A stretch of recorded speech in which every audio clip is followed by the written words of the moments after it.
Hello and welcome to Real Men Feel. I'm your host, author, coach, and healer, Andy Grant. Please visit theandygrant.com to learn more about moi. Real Men Feel reminds men that they are human beings and they have the right to experience and express all of their emotions. We have conversations that most men are not having, but that all men can benefit from. My guest today is Kristal DeSantis. Kristal is a licensed marriage and family therapist based in Austin, Texas, known for her expertise in relationships, trauma work, and sex therapy. Her development of the strong model of relational therapy, which blends trauma-informed and attachment-based methods, has earned her a reputation as a leading authority in her domain. Her recent book, Strong, A Relationship Field Guide for the Modern Man, offers practical advice for navigating contemporary relationships. Kristal shares her experiences from wanting nothing to do with marriage to becoming a marriage therapist and the development of her 6 pillars for strong relationships. We talk about the evolution of relationships, the intersection of pain and helplessness, challenges that men face, and a subject that is horribly under-discussed, the sexual abuse of men. Let's do it. Hello and welcome, Kristal, to Real Men Feel. Thank you so much for having me, Andy. What got you interested in marriage and family therapy to begin with? Gosh, that actually is really intertwined with my personal story. So I grew up with parents who were really lovely parents to me, but not very good partners to each other. And so I grew up watching this very conflict-filled relationship between them. And so when I left home and I went out in the world, the one thing I knew was, yeah, that looks terrible.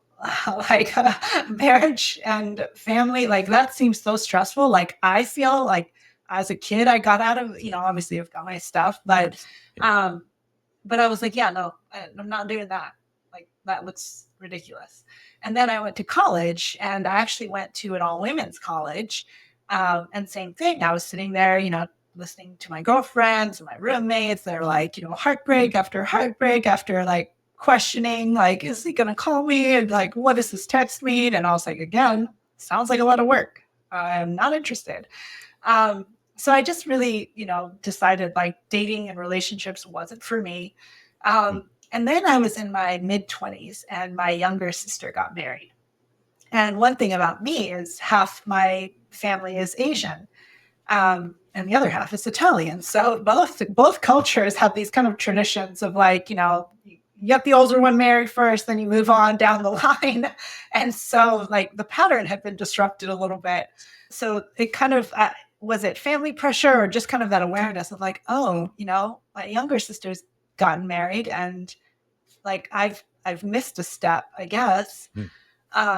So I decided, I was like, well, I guess I should date. And so I literally like went on a date and I was like, you want to be my boyfriend? I was like, yeah, cool. All right. But it was terrible. It was because I didn't have any relationship skills. He was lovely, but yeah, we just, so that ended. And I was like, oh, wow, I don't know anything about anything when it comes to love. So once again, like, back to being, single and focusing on my career, which at that time was PR and communications in the real estate field. And then a friend of mine was like, no, you have to try this new online dating thing. And anyway, long story short, I met my husband, realized once again, I don't have any relationship skills, but I do like this man and I want to keep him in my life. So I went to therapy. And from learning stuff myself and then realizing like, oh, I can learn how to do this and then I can get the degree and I can help others is what led me here.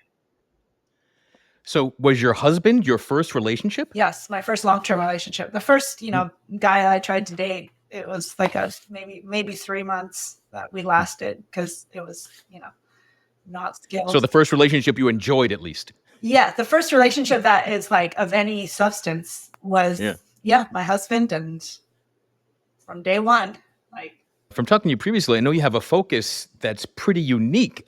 You focus on first responder couples. Yes. How did that come to be? So my husband is a first responder, and he's also a veteran. And so when we met, I was living around a lot of veterans. And growing up, I grew up in Japan. And so a lot of Americans that I met were military couples So I just felt like a real affinity for that population. And I noticed when I became a therapist that not a lot of people specialized in that population. And I just was like, well, I love this population, so let me focus on it.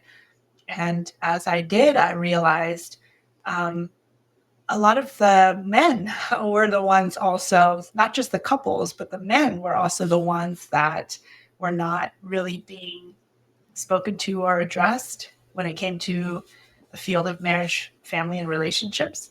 So that then developed kind of down into a little further niche of, okay, so there's veterans, first responder couples, but a lot of the resources, even to that population, focuses on the spouses, the women, how to all of that. And so I was like, well, again, let me focus on the marginalized population. And that led me to men's work.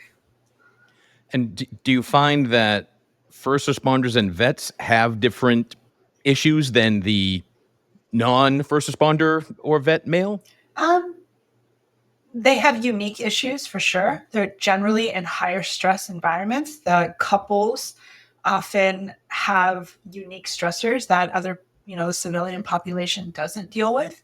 Even just, for example, as a first responder, like your husband's gone 24 or 48, like at a time. So just unique aspects and unique stressors that come with that. Also exposure to a lot of trauma, which was also a specialty of mine.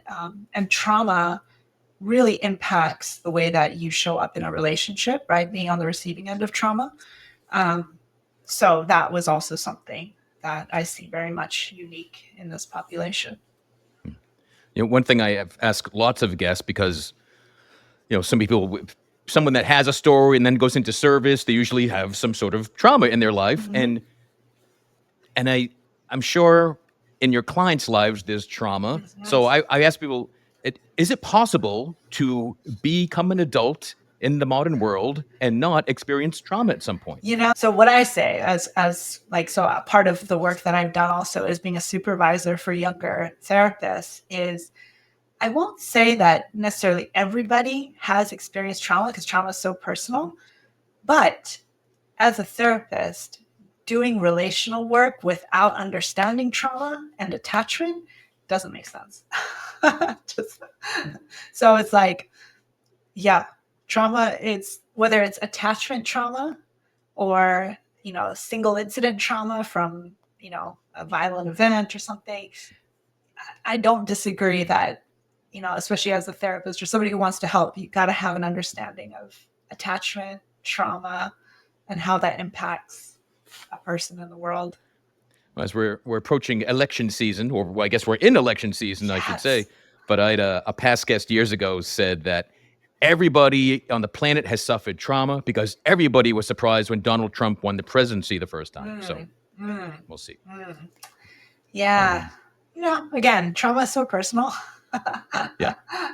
That's why. Yeah, I can't. Like, I've yet to meet someone that claims to have had a trauma-free upbringing at all. But yeah, it's just what degree. Yeah. And I was going to say, part of that is I actually have it. It's so interesting because when you say that, the first thing that comes up for me is I've actually worked with many veterans and first responders who absolutely deny that they have trauma. And so that's also, again, where it's like it's become such a laden word, and so what I say in my book, and I kind of break it down, is like it's the intersection of pain and helplessness. Right. And so whether that's physical pain or emotional pain or relational pain, and then that feeling of helplessness. Right. And so whether it is like you're in a war zone and you watch the convoy in front of you get blown up and there's nothing you can do, or, on a personal level, being a kid and your parents telling you like, hey, we're getting a divorce and, you never see your one parent again, or whatever that situation of or abuse, right? Pain and helplessness.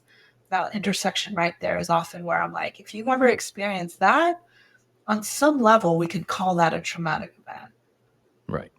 And everyone's a child at some point, and every child is helpless in a lot of aspects of their life. So yeah, that's why it's so prevalent. Absolutely. So I know you went on to create the strong model That's of right. relational therapy. Tell me what that means. Yeah. So when I was starting my practice, again, I knew I wanted to focus on veterans, first responders. And I just like kind of what I said is like hyper masculine men and the people who love them, because that was kind of the field or the population that I felt was kind of neglected by the field a little bit. Um, and and so I wanted my practice to reflect two things like tactical skills and a strength forward approach. And so, the tactical skills, one of the big obstacles often to veterans, first responders, or any kind of, guy to enter therapy is like, well, I'm just going to go sit on a couch and she's going to make me cry. And like, how is that helpful? And so I wanted to have an acronym that was like, when I say healthy relationships, what does that mean? And then I wanted a word that represents, again, that kind of strength forward approach. And, the universe, the stars aligned, and here we are, strong. Strong is healthy, and strong are the 6 pillars of a healthy relationship. All right, so let's get into the pillar. What are those 6 pillars? Yeah.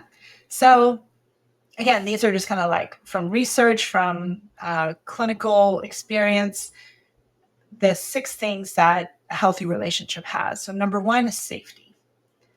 So a healthy relationship is a safe relationship. That means, the people that are in it are self-aware.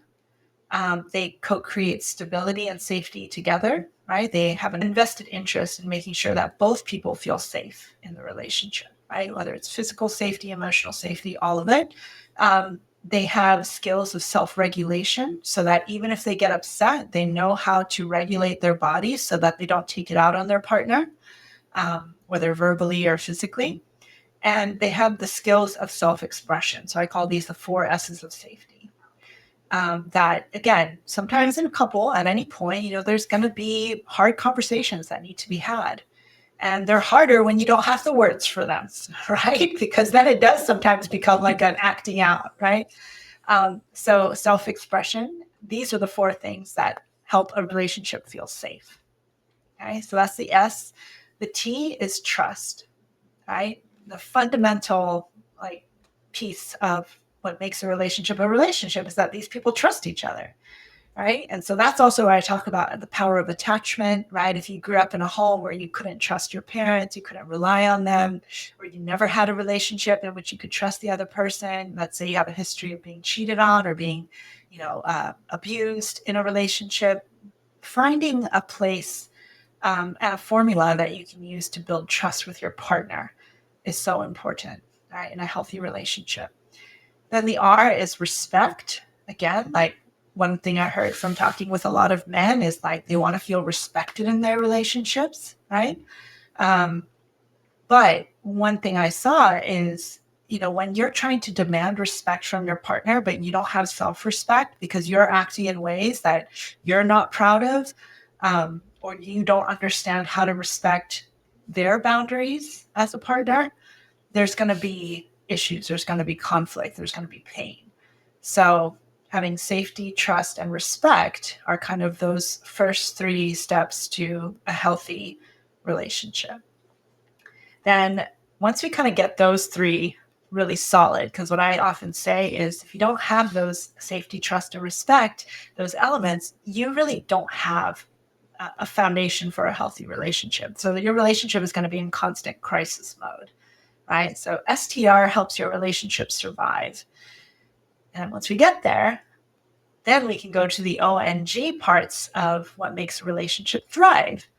And so that's openness, right? Building in an open line of communication, open, transparent, honest environment in your relationship where we can also build in that growth mindset that, the person that you are when you're 20 or 30 and you meet your partner is not going to be the same person that you are when you're 50 or 60. And that's a good thing, right? Your partner is also going to be changing throughout their life as well, hopefully, right? And so that was something else. It's like not being threatened by what happens when you are open in a relationship, right? So openness, make sure you grow together rather than apart. Nurturing is the N. So again, like I was thinking about what makes a relationship not just survive, but really thrive. And what I saw in reading a lot of research and even just like in the experiential is when people feel like the other partner is their cheerleader, right? And they nurture, like, I know my partner wants me to be the best version of me. And if I'm going through a slump, um, that they really care about how can we get you back to the best version of you? Like, what do you need to do to go spark your interest, to go, find yourself and be at the good place again? Just nurturing each other's hopes and dreams so that you don't feel like, because one thing I saw a lot of in old models of relationship is that you have to give up so much of yourself to be in a relationship, right? Like, the old ball and chain. Yeah, I wish I could do that, but I'm married now, or yeah, and that idea that you have to like cut parts of yourself off to fit into this like relationship box. And I really hated that. Like, I don't like that, I mean, on a psychological level as well, there's lots of stuff coming out about this now, but that kind of, in some ways, again, causation, correlation, whatever, but like then the midlife experience of like, oh, I can't live like this anymore. Right. And like there are so many stories of people that are like, I never saw this coming. Like he was so straight laced and followed all the rules and like lived life by a little script until one day he just like, I don't know, tore all his clothes off, bought a motorcycle, and now lives on a beach and he seems happy. It's like, well, we got to find a balance between like expecting that people cut off parts of themselves to fit into a rigid relationship role, and then, oh, screw it, I'm just gonna go, live my wild self. It's like, how can we nurture that wild self in a relationship, right? Finding that balance and that nurturing together. And then, of course, also, if you're going to have children, how can you nurture a family legacy and, all of the things that matter when it comes to being a parent and fostering and a nurturing environment for children to grow up in was also another thing that I found really important. For the longevity of a couple. And then the G is that kind of final aspect of it's generosity. And so that generous mindset of, not just thinking about me and what I want, but if I'm thinking about my partner and our couple, like how do I switch into being generous and considering their needs? And so that's really that kind of final, like when you have all of these solid things, the little cherry on top is that generous mindset where you're like, let me do something nice for them just because. Like, it doesn't have to be a big, anniversary, like here's your flowers or here's your, here's your pound of flesh. But it's like the generous mindset of like, I want them to be happy. And that makes me happy. Right? Yeah. Cool. That's a really good acronym, and it every pillar feels solid and honest and valid. Because some feel forced. So did it take a long time to get there? Like, was there a lot of other words trying to make work? Or? It's so funny, and I think this is why I'm just like, I'm. It just from the beginning, it's what it was. Yeah, I wanted something that represented strength, and it worked out, and it worked. So, what made you decide to write the book for men? So what really sparked it is that, when I would work with these couples, first of all, like one thing I'd learned about men, which obviously, tell me if you agree or not, but, I always noticed that they wanted some idea of structure. They wanted insight. They wanted to be able to feel empowered in the process. Right. And so, often after the first session, I always wanted to like offer resources and like, if you want to look up the science or if you have any questions or here's a book I can recommend or here's a podcast I can recommend. And what I started to notice is that I was recommending a lot more resources to the female clients simply because there were so many more resources for women. And so when it came to the guys, I was like, ooh, I want to give you something, but there's, it wasn't as, I didn't have as much to give them. And so that was part of writing this book for men. It was, these are strong relationship principles that anybody can use, but I wanted to also speak to the specific struggles of what I saw men experiencing when it came to relationships. So what are some of those common struggles that you see men running into? Yeah. So a big thing that I saw was, relationships, the premise of relationships have changed in a very, very short period of time. And what I mean by that is, for a long time, I mean, generations, being in a relationship was kind of fundamental to survival, right? Especially for women, right? Is you couldn't buy a house, you couldn't support yourself, you couldn't just be a single woman in the world. It just wasn't a thing, right? And so a lot of the way that women would vet men as their partners was, can he protect me? Can he provide for me? Can he give me babies? Right? Protect, provide, procreate. These were the kind of tenets of masculinity, right? If you had these three things, you were a good catch in the dating market. Parents would try to set you up with their daughters. Would be like, yeah, I guess, here we are, right? Not at all saying that love relationships weren't a thing, but it wasn't the foundation of marriage, right? I mean, yeah, there's just so much research on this, uh, and so what has changed very quickly is that, I mean, within the past few decades, marriage has started to be an option, not an obligation, right? Like a woman could not get married these days, right? And that, a man, same thing, like a single man. I mean, there were always bachelor men back in the day, but it's now an active choice, not necessarily a requirement to be a part of society, to be a married person. And same thing, if you're a married person, you can also now choose to be an unmarried person, right? And so that, like, how do you maintain a relationship when that is the new landscape? That was something that I saw was very confusing to a lot of men. Like, what do we do when we're not needed? How, like, we're also getting the message that we're not wanted. So what do we do? Right? So what do they do? Yeah, well, Because I imagine this must have come up a lot for the first responders too, because that's emphasizing that protector mode, that being valuable. Totally. Yeah. So when that comes to an end, Yeah. due to choice or not choice, I imagine it's more traumatic. Yeah. If it's not by your choice. Absolutely. Yeah. And that was something, again, like whether it's first responder or I heard that a lot from men where they're like, I'm doing the things that I thought women value in men. Like I put a roof over her head. I'm providing a good paycheck. Like I could beat up any guy if any guy looks at her wrong. And like I gave her babies. What else? Like, why is she still unhappy? And so that's really what it was, is expanding the definitions of what does it mean to be a protector? What does it mean to be a provider? What does it mean to be a procreator? Maybe it's being a parent now.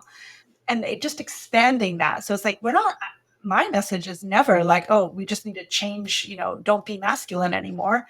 It's women still want masculine men, but the ways of being protective and being a provider just need to adapt and change and modernize to be attractive to the modern woman, right? And also, this is also part of humanizing men. Like, your entire mission, right? It's like men are not just a fist and a wallet, and a penis. It's like men also then being able to inhabit their entire humanity and knowing that they are wanted in relationships, not just needed because they're useful, because they have performance value, which then if you stop performing, well, then you're out, and that kind of disposable view of masculine. Yeah, because I'd love the notion of providing also means, again, it's not just shelter or money, it's joy. Yes. It's love. It's a high vibration. 100%. And procreating and raising miserable children, especially more miserable boys that become miserable men, that does not help the planet at all. Absolutely. Yeah. And then protecting too. That was something is, being physically fit, good for you. And, everybody take care of your health, do what makes you feel good and healthy and all of that and empowered. There is something really mentally powerful about being able to feel strong physically, right? And feeling capable physically. And yet hinging your masculinity on that is like a really teetering, like it can be so fragile, right? Because our bodies are all going to age and, struggle at some point, right? And so really getting away from this idea that like physical protection and like muscles is the thing, because also the threats to relationships have changed, right? So, evolutionary back in the day, yeah, being a strong man who could fight off the wolves and, fight off the, I don't know, pillagers and all of that was super useful because that was the biggest threat to your family's safety. But now, what is actually the threat to your family's safety? Maybe it's porn addiction. Maybe it's an emotional affair. Maybe it's work or alcohol taking you away from being present and connected, right? And so being able to be a protector, but an appropriate protector for the threats that are actually being faced by the relationship. Right. Yeah, because if you're a great physical protector, but you come home and you find your wife or children crying, and that just makes you freeze, I don't know what to do with this. Like, yeah, you got to be a protector in all aspects of your humanity, as you said earlier. So besides what we already talked about, what are some other common misconceptions that you like to debunk? Yeah. What I also like to name is that we're right on the frontier of a completely new paradigm. Right. And so I guess part of, what I always like to mention for men is like, not all women are by default healthy either. Right. And so that's also what I wanted to focus this book on men is like, sure, women might have had a few more years. And I think there's a message out there, which is not totally untrue, that women have had a head start when it comes to like, self-help and therapy and all of that. But, y'all can catch up. And then the thing is not just men versus women, which I'm hearing a lot in social media is like, women and men are done with each other and blah, blah, blah. First of all, like that's not sustainable. And second of all, it's not true when it comes down to it, right? People are wired for connection. We crave connection. We want to be seen. We want to be known. The more you can feel confident in your skills as a relationship partner, also then the better off you will be when you do enter the dating market, or the better off you'll be in addressing the issues in your relationship if you do choose to go to therapy, or if you do choose. So that's something that misconception that like, oh, well, men are so far behind, there's no point in even trying to catch up because women are done with us. It's like, that's not true. That's a very loud minority. It's not true. There are a lot of women out there that are rooting for men and saying like, we want you here. We want you present. Like we want and a lot of men speaking to their brothers and the other men, like we got this, we can do this. And so just listen for those voices. Right. You mentioned the new paradigm. Can you name that? What are we on the frontier of exactly? I think what we're on the frontier of is, again, there was the past relationships that were very dominated by like kind of transaction and function and basic need, where the roles were very clear, right? Women needed men for physical protection. Women needed men to pay the bills and go to work because women couldn't, right? Societally. And then the things have shifted and kind of shaken apart. And we're still figuring out what the future looks like, right? And I think some people are really trying to rush the ending of like, well, now then women are in charge. It's like, no. That's not necessarily it either, right? Like the new paradigm is how do we work together as equally strong individuals, right? That strong men are out there and so are strong women, and they are not a threat to each other. If anything, when they partner up, when they find each other, they are power couples, right? And they build power families that have strong legacies that then build, create environments for healthy children. And that's where I'm hoping this new paradigm leads us. It's not, well, strong men have their day. Now it's the era of the strong woman. It's like, no, come on, let's all grow up a little bit. Like, right. Yeah. Even the most extreme male basher, like I don't hear anyone saying the world needs more weak men. No. Like that. I've not heard that rallying cry from anybody. Oh my gosh. Yeah. Yes. But again, like strong in a new way. Right. Or strong in all aspects. Like, yeah. Yep. Yeah.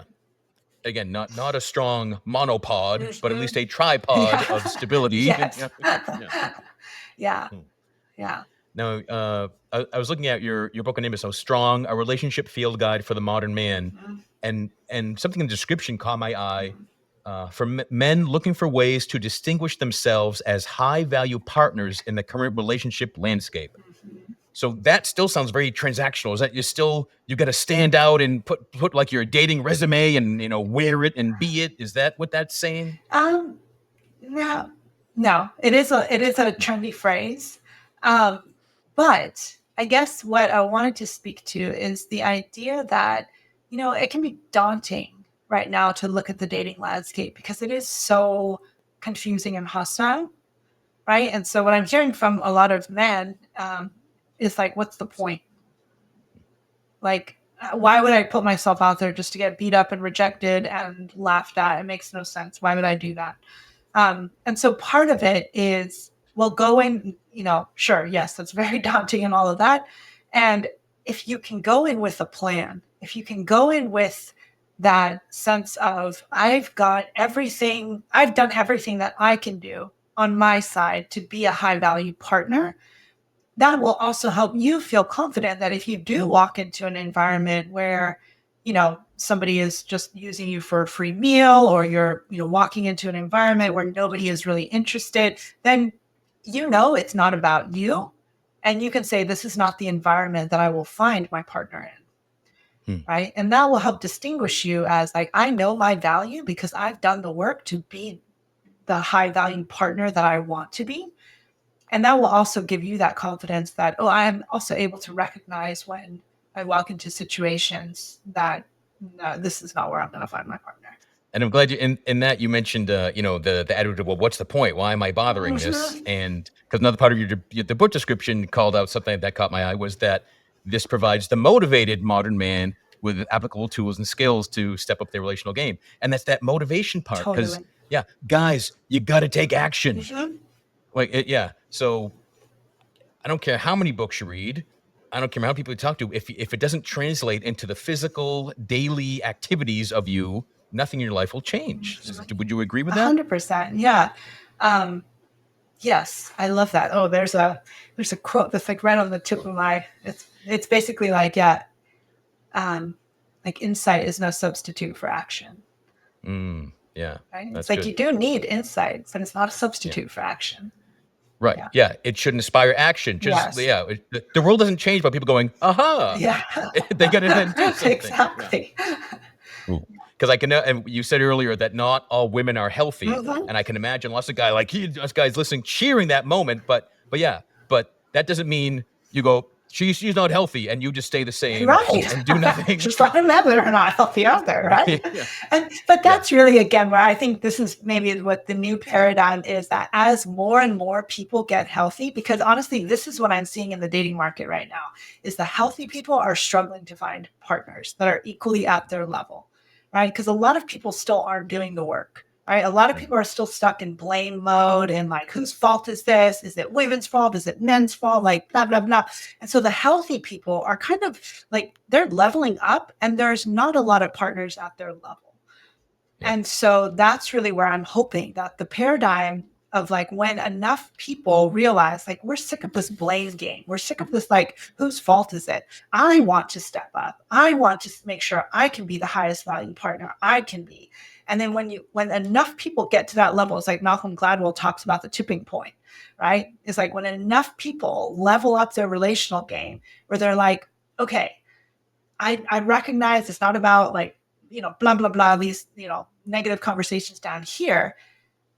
That's where I think the paradigm will shift, where then healthier people will be able to find healthy partners more easily. Right now, it is a little sparse. And so that's kind of discouraging, where I've heard people where they're like, well, I've done all this work, and then I've like, there's nobody out there for me. And I'm like, I get it, but trust, more people will do the work. And, that'll be the paradigm shift. Yeah. I mean, I hear that a lot. I hear from a lot of female listeners and friends that are like, Andy, you got to make a dating site. Like, where the Real Men Feel listeners? Yes. Where can I find the single real men that are willing to feel? And I don't know what to do with that. Yes. But yeah, so and what I tell people when they're looking for, like, well, go to the places that you feel drawn to as a healthy, personal growth inspired woman or man, and just look who's there. But be it a bookstore or an event, but while you're going to the things that you enjoy, have your eyes open. Yeah. I'm glad that women know that you're out there. I'm glad that men know that you're out there, because really that's going to be the thing, right? Is when right now it's kind of people are segregated into their gender groups a little bit. Like the healthy women are hanging out with other healthy women, and the healthy men are hanging out with other healthy men. And it's kind of like a middle school dance where they're like, who's gonna make the first move, right? And so that I think that's going to be that next phase of like the bridges of how do these healthy people find each other, because it is tough right now.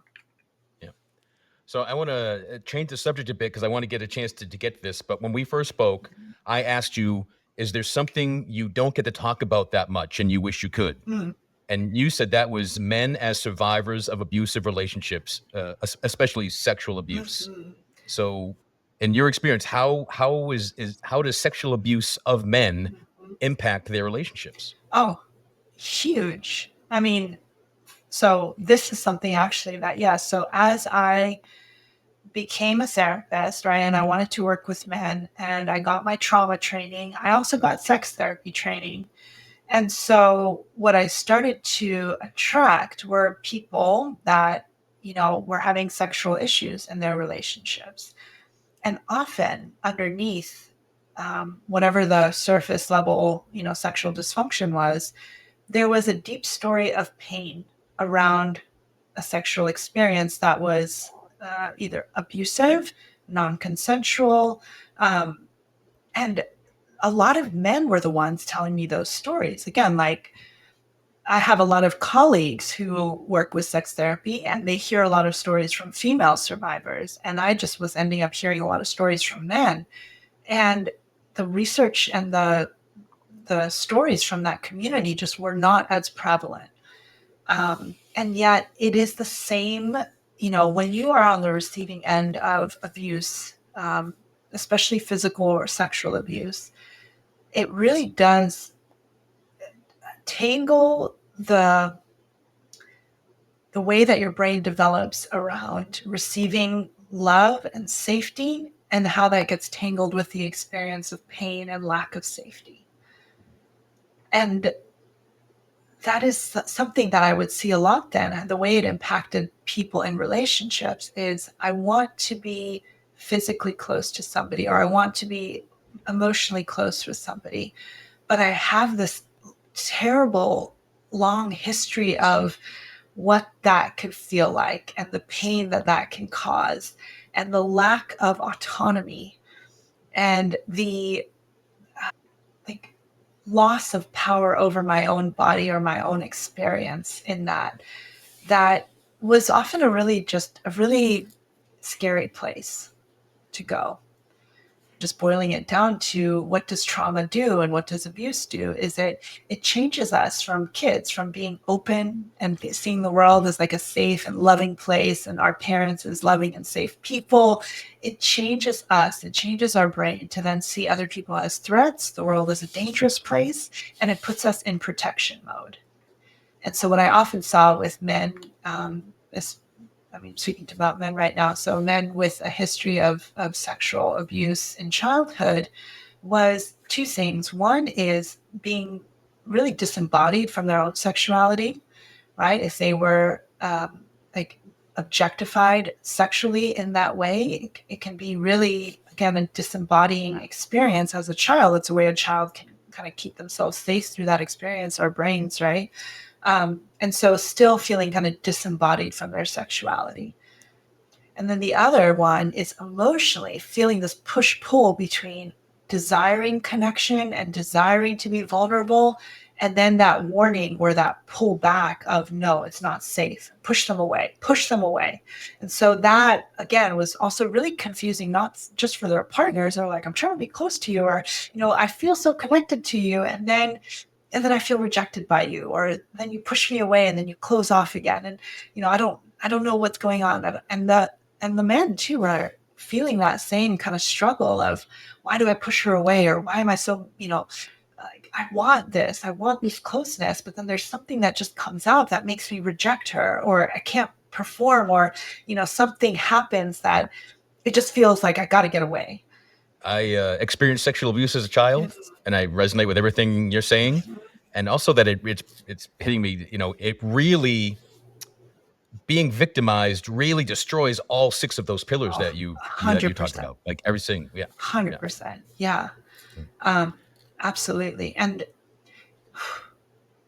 one of the things that, again, as a therapist, I always want to go back to, when we don't have a sense of personal autonomy and power, it's really difficult for us to see ourselves as impactful and important in the world, right? Because that's kind of like basic what as humans we look to do. I mean, you can go back to the creation myth, you can go back to any, but feeling like we have an impact in the world is one of the foundational aspects of what makes us feel good as humans, right? And so then to be in a situation where your bodily autonomy is taken from you and what you say, what you want doesn't matter. That's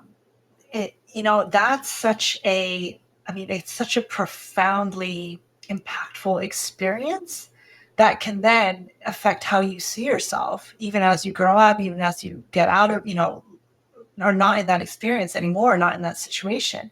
You can still develop this imprint that I am powerless, and anything I try to make or build, something will take it away from me. Right. And I often hear that from trauma survivors or abuse victims. Like, I'm always just waiting for that other shoe to drop because I could build up myself so much. And yet I have this core memory of like everything I like my bodily autonomy, my autonomy being just taken from me, and I couldn't do anything about it. So that's something that's so crucial to heal, to address. Yeah. And I know from past times that this show has dealt with this, from the amount of email I get from men, and so many saying, I've never told someone this, but I had this experience. So Yes. it's far more common than we It's realize. yes. It's far more common than people admit or want to be. 100%. So yeah. So whatever stat someone reads about, like vast, I can't imagine something else more underreported 100%. than men being abused. Yes. Yes. And even, I think the rates with women is like 1 in 4, which is still underreported. And then for men, it's even like less reported because of the stigma, because of the fear of what that says. Again, like as a man, you're supposed to be this like in control, competent, blah, blah, blah. Yeah. And the, fears of what it, if it was, a man or a woman or a family member or somebody, so a lot of shame around that. But yes, like you said, I hope again, a paradigm shift that one day it'll feel safe enough in the world for men to tell their stories and be honest about, what they've experienced, because also, like Brene Brown says, like, shame can't stand the light. Right. And shedding light on some of these stories is such a good way to normalize. Yeah. And there aren't many resources. So I previously, it's years now, but Ann Silvers was a guest. She wrote the book, The Abuse of Men by Women. Are you familiar with that one? Yes. And then there's another one. Gosh, it's on my bookshelf. It's called His History, Her Story. And it's written by a woman who is a therapist, but her partner was sexually abused as a child. And so she talks about being the partner of a man who has a history of childhood sexual abuse. And then her work also deals with that. But that's also another one that I thought was really good for partners as well. Great. Yeah, and definitely want to vouch and recommend your book, Strong, A Relationship Field Guide for the Modern Man. And I know that's available on Amazon. Is that the best place to get it? Yeah, it's also on Audible because I wanted to make it accessible for people that aren't book readers. And if you want, I will say this is something I want to advocate for because I'm a huge library person. I advocated for my local library. You can also request it at your local library. If you don't want to, get it on Amazon, just put in a request at your local library. Hey, can we add this book to the collection? Good local tip. Support your libraries. 100%. Awesome. And your authors. Yeah. Cool. So Kristal, what's the best way for people to find out more about you and follow everything that you're up to? Right now, I would say probably the best place to follow me is on Instagram at ATX Therapist. So I'm in Austin, Texas. So ATX Therapist. And then my website, which is currently under a little bit of construction, but strong.love is the website. Ooh, I mean, when did dot love become a thing? That's great. You know, I just got lucky, I guess. Yeah, awesome. That's the first time I've heard anyone have that. Yeah. Great, good for you. Awesome. Well, Kristal, thanks for your time. Thanks for your work. Thanks for all the energy that you're putting in there to be of service, to bring things more into the light that are bringing men shame and destroying relationships. Everyone can visit the blog post for this episode. We'll have links to Kristal's book and all the other books and references that we have mentioned during the show. Thanks for joining us for this episode. Please visit realmenfeel.org. Links and episodes, as I just said, I'm not repeating myself, but wherever you're discovering Real Men Feel, please subscribe, like, follow, share this with somebody, post a review, a comment. In essence, do all the things that you can do on the platform that you're on. If you're ready to challenge the beliefs that aren't serving you, please consider booking a clarity call with me by visiting theandygrant.com/talk. You can always reach out to me at realmenfeel@gmail.com. And until next time, be good to yourself.